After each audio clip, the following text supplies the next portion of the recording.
Minecraft is a staple in the gaming community, and after originally releasing in 2012, they've released regular updates for many platforms. Not just bug fixes, but adding new content, often multiple times a year too. Along with this and its creators' dedication to the game, it's helped Minecraft stay relevant and a top game for all of these years, even in 2023, 11 years later. However, since the Caves and Cliffs update, Minecraft updates have just not felt the same. They felt lackluster compared to previous updates. Many people just thinking that Mojang has gotten lazy, but I don't think that's the case at all. But they have made some mistakes that have affected the more recent updates. So this is where I think it went wrong with the Caves and Cliffs update.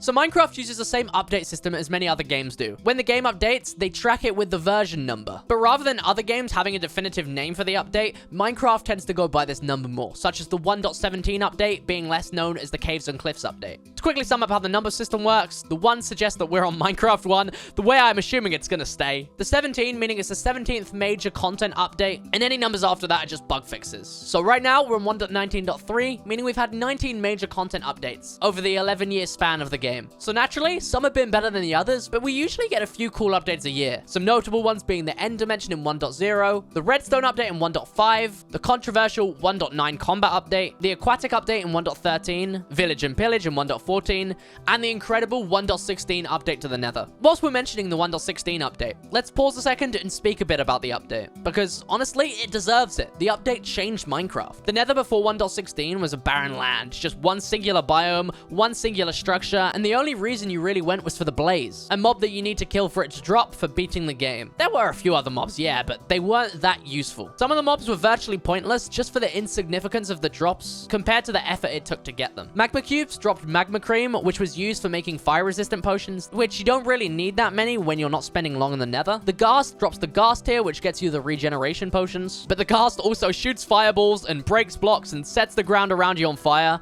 They're kind of tricky to kill, and they often float above lava. With the 30% drop rate of the ghast tier, most people just kill them because they're annoying. The zombie pigman had a chance of dropping 1 golden nugget, which you need 9 of them just to make 1 gold ingot. And when you punch one, all of the pigmen charge at you. So for what you get in return, it just really wasn't worth the effort. Especially at this point, there was no real use for gold. The only other mob in the Nether that was actually useful was the wither skeleton, as it has a chance of dropping its head, which you need them to spawn the wither boss, which you then need to beat to get a beacon. But the grind to get said beacon is a whole other issue, because the wither skeleton only has a 2.5 chance of dropping its head upon death. That percentage is almost as crazy as only 1.4% of my viewers being subscribed. Sorry, it was just too good of an opportunity to sneak in. So hey, check if you're subscribed. Anyway, like I said, it has only a 2.5% chance of dropping, and you need 3 of them to spawn the wither. Then you need to defeat it. Then you need to get all the materials to craft the beacon. And then you need to fully power it. And to fully power it, the easiest way you're doing this is with 164 blocks of iron, or 1,476 iron ingots. A lot of work. That's probably why only 1.1% of Xbox players have completed the achievement for getting a fully powered beacon. But other than mobs, there was no real reason to go to the Nether, unless, you know, you're a freak and you like the limited blocks that are provided. So for the 1.16 update, they did a huge overhaul to the Nether. To start, there was a bunch of new mobs added. The Strider, which is a cute mob that you use to traverse the Nether lakes, which were previously a huge pain to deal with. The Hoglins, which are a hostile big pig mob that provides a food source, so when you run out of food, you don't need to go back to the surface. Zombie pigmen were replaced with the redesigned version, the zombified piglin, which is a zombie version of the new mob, the piglin, which addressed some of the lack of use for gold. If you don't wear gold armor, they'll attack you. But also, if you drop them some gold, they'll barter with you, and you can trade them for some pretty cool items. Stuff like ender pearls, obsidian, or things like iron boots with the new enchantment soul speed, meaning you can finally run fast across soul sand. To go along with the piglins, they also had a really cool structure called the Bastion, which served as a home for the piglins and were made out of the new cool block Blackstone. These places can be very dangerous, but it's filled with a lot of gold blocks and some chests with some pretty OP loot. So it's a high risk, high reward type thing that encouraged players to stay in the Nether longer. Some have said really good loot included netherite, a new armor and tool set that's actually even better than diamond. Not easy to get though. It can only be found in the Nether, and just to get 1 bar of it, you need to mine 4 ancient debris, then smelt it to netherite scrap, and combine that with 4 gold ingots, which made another use for gold. It made getting a full set of tools and armor quite the grind. But hey, it's worth the trade-off for it being a lot better, and oh, it's also fireproof. Yeah, you can literally just throw it in lava and it will bounce. So no more losing those tools if you fall in the lava pits. This update also added some new biomes, such as the 2 forest biomes that provided 2 new wood types, meaning you don't need to go back to the overworld for some sticks in case one of your weapons breaks. And these trees also had a new light source block in. Another biome was the Soul Sand Valley, which would sound unbearable to an older player, but with the new soul speed, you just blaze through them. The last biome that was added was the Basalt Deltas, which quite honestly, I hate them because of how dangerous they are and how hard they are to navigate. But hey, they gave some extra difficulty and variety to the Nether. If you did happen to die in this biome, don't worry because you can get a respawn anchor now that respawns you in the Nether. You place it down and fill it with glowstone, meaning you don't even have to try and sleep in the Nether anymore. The Nether's now fully self-sufficient, but if you do need to get back to the overworld and you can't happen to find your portal, it's fine because you can find these new ruin portals, which most of the time, they have all of the supplies you need to build and open a portal. These can also be found in the overworld, which gives you early access to the Nether and some nice loot for early game. On top of that, it also pushes new players in the direction of the Nether. I could go on about this update forever, with all the new mechanics and range of new blocks added, but something tells me I'm a few years late for that video. So just let me know in the comments what your favorite addition was from the 1.16 update. Now back to what you clicked on the video for. What went wrong with the Caves and Cliffs update? Was there too much to live up to? Well, 1.16 was really hard to beat, but they don't necessarily have to. Minecraft will continue to add cool updates and new content in each update, so you shouldn't really call an update bad just because it wasn't as good as the 1.16 update. Well, unless we're on about the 1.15 update, which literally just added bees and beehives. Don't get me wrong, I love them, but that's all. Anyway, like I said, the 1.16 update was a lot to match, and 1.17 having potentially less content doesn't objectively make it a bad update. So the 1.17 update was announced. Everyone, including myself, was streaming their live reactions to this announcement, and it was incredible. The Caves and Cliffs updates added a bunch of new content and updated features, and it was honestly quite a similar scale to the Nether update, but focused on 2 other aspects of Minecraft that didn't really get enough love from the devs.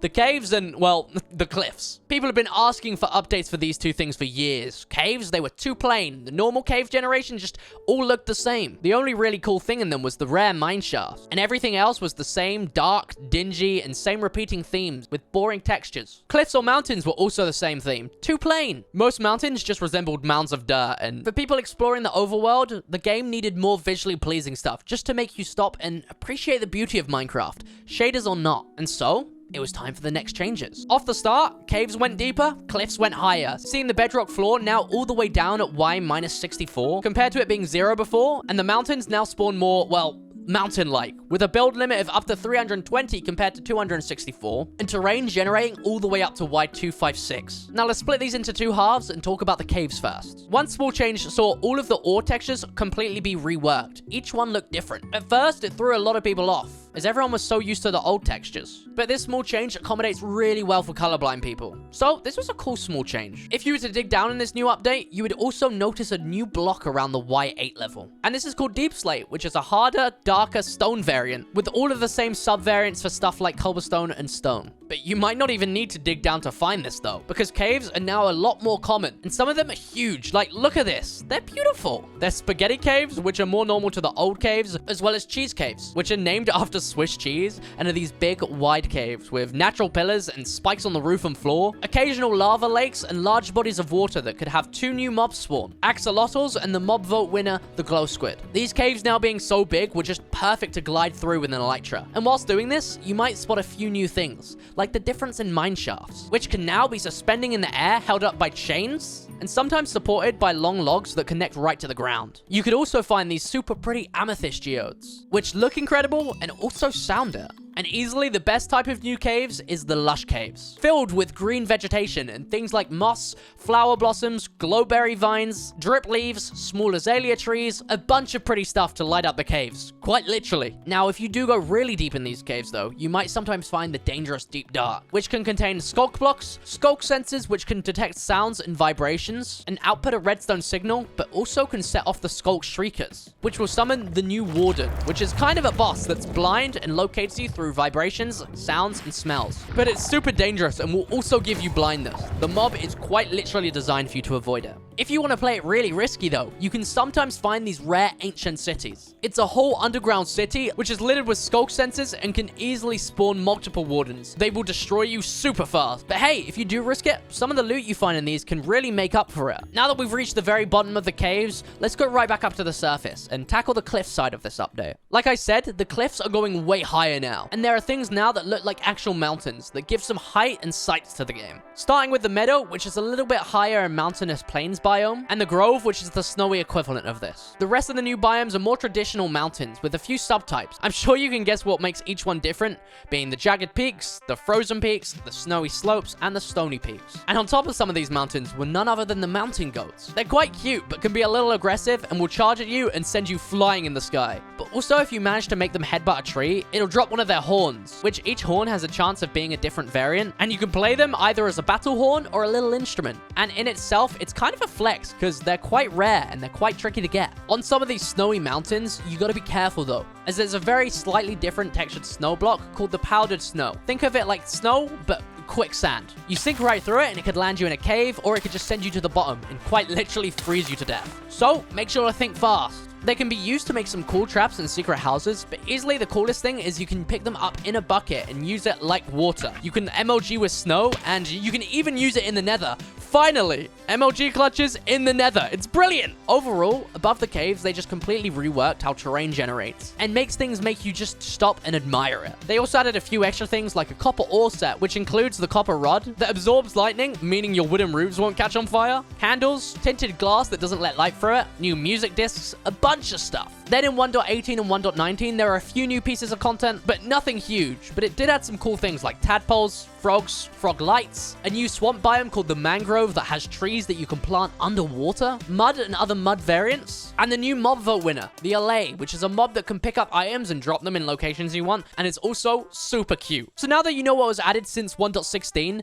content really did stack up against the previous update. So what went wrong with the Caves and Cliffs update? Why did it not feel as good as 1.16? Well, one issue that happened was everything in this update was split into multiple updates. There was a part 1 and a part 2, but everything was announced as one. People got excited about this load of new content, and in the end, they found out it was being split into parts, which isn't necessarily a bad thing, but it was a bit annoying seeing things like the warden and its structures and blocks being announced for 1.17, and then didn't end up getting added till the 1.19 update. The new cave and mountain generations was held back till 1.18, and those two things alone were the most anticipated features. Even stuff like the archaeology stuff hasn't even made its way into the game yet. Now, this isn't Minecraft just being lazy. Game development and iterations really do just take that much time. I don't know if they should have announced it all in one, but I assume that they probably thought it was going to be done in time, and it just wasn't. So it wasn't really Minecraft's fault, and I also don't blame the players for getting excited for them early. Just an unfortunate situation. Now, that being said, I do think there is a reason on Minecraft's part that made this update not feel to the scale of 1.16, and it's not the content being worse. It's incredible, right? The issue I had was the majority of the content you just hardly see in survival Minecraft. The caves, sure, you see them a lot, and they're really cool, and probably the best thing that came out of this update. All of the other content was really cool, but you just didn't see it enough. The warden and ancient sea are super rare, so you don't tend to stumble across it. The mountains as well are quite rare. The mangrove swamp is quite rare. Frogs are kind of rare, given that they're only found in swamp biomes. The LA is super rare, bearing in mind it's found in the woodland mansion, and only has a chance of spawning in the already rare villager outposts. I mean, since it was added, I've not come across one in survival Minecraft. Have you? All this new really cool content was just too rare of a chance of finding in survival, so for a lot of people,